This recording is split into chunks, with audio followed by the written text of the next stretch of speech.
Assalamualaikum warahmatullahi wabarakatuh. Perkenalkan, kami mahasiswa Politeknik Kesehatan Kementerian Kesehatan Makassar.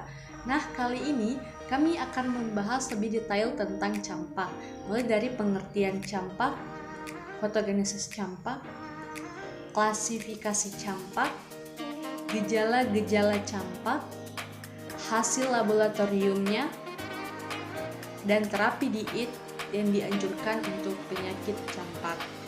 Nah, sebelum lanjut ke materi, perkenalkan anggota kelompok kami terlebih dahulu. Di mata kuliah ini, kami terpilih menjadi tim kelompok 7. Di antaranya, ada Widya Stuti, ada Wiranto, ada Zulfani Syamsul, dan Zahra Weri Natasha Syafar. Nah, langsung saja simak materinya ya. Selamat menyaksikan. Apa itu campak?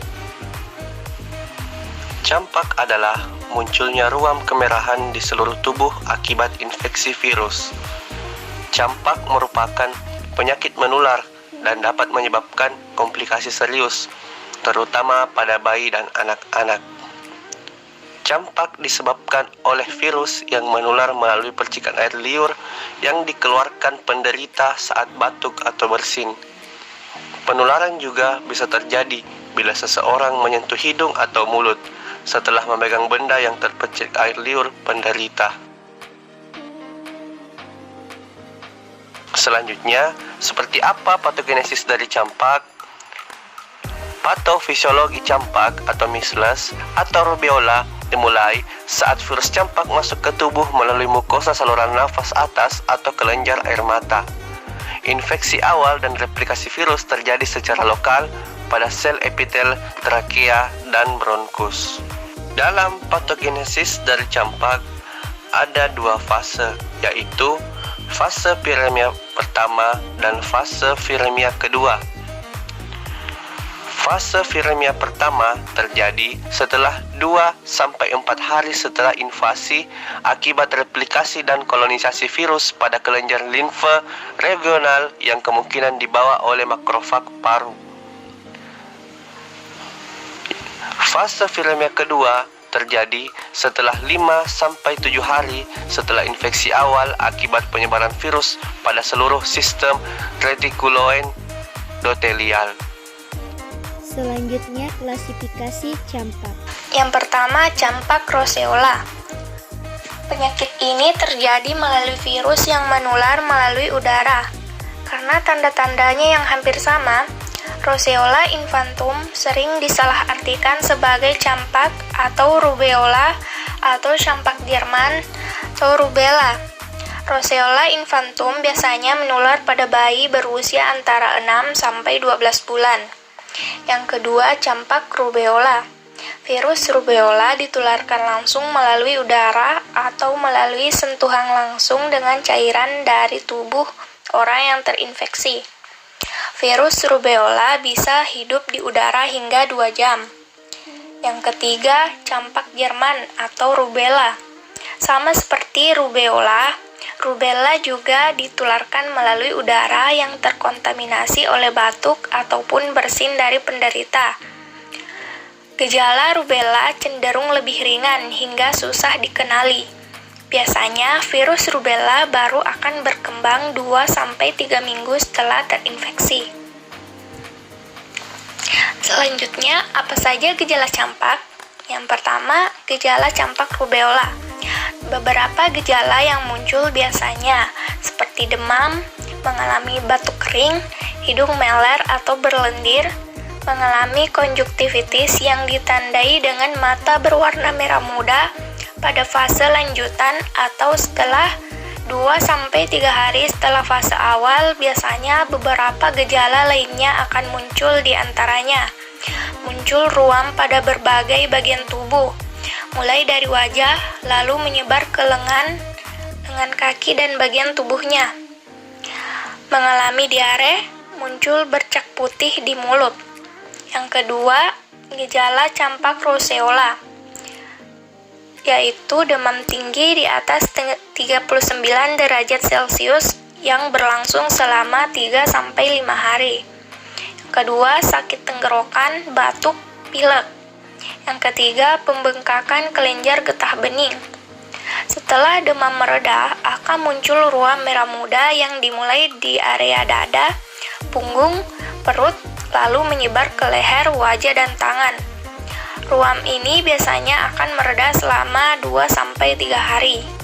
Pada beberapa orang, ruam juga muncul di wajah dan kaki, seperti ruam tidak disertai rasa gatal, bayi menjadi lebih rewel, bayi kehilangan nafsu makan, kelopak mata lebih bengkak dari biasanya, dan mengalami diare ringan. Yang ketiga, gejala campak rubella. Pada hari pertama hingga hari kelima, beberapa gejala yang umumnya muncul memang terlalu spesifik, seperti demam ringan, diare, hidung berlendir atau mengeluarkan ingus, dan badan terasa tidak enak. Setelah hari kelima, ada beberapa gejala spesifik yang muncul. Di antaranya, muncul ruam berwarna merah muda dengan lesi kecil pada bagian wajah.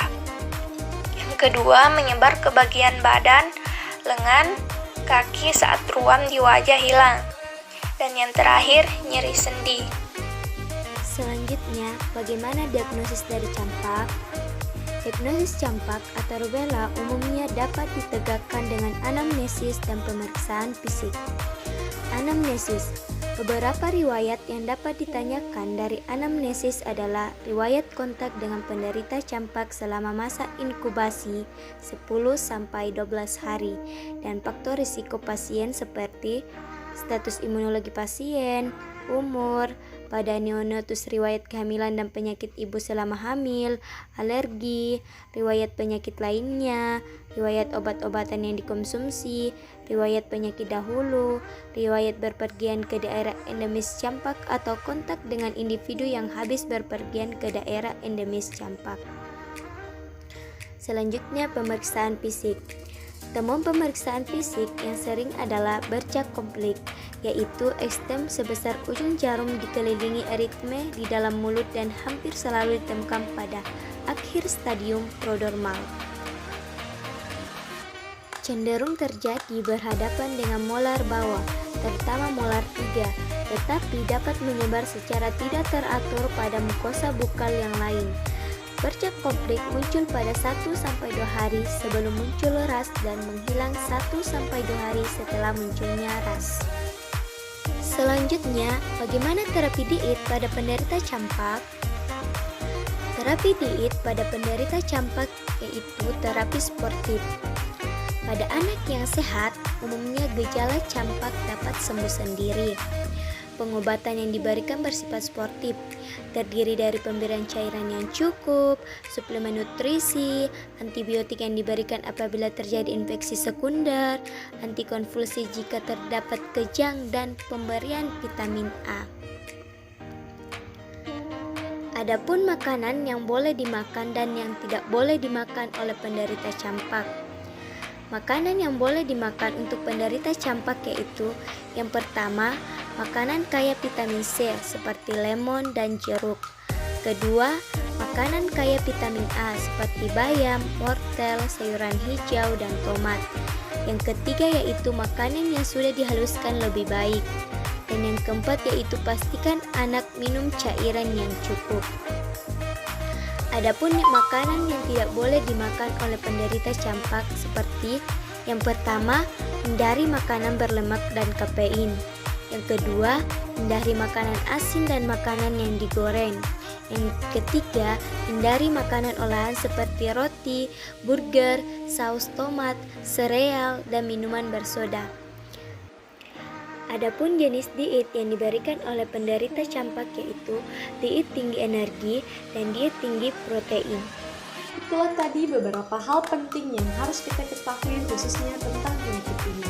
Semoga bisa membantu, semoga bermanfaat. Terima kasih, thanks for watching, and assalamualaikum warahmatullahi wabarakatuh.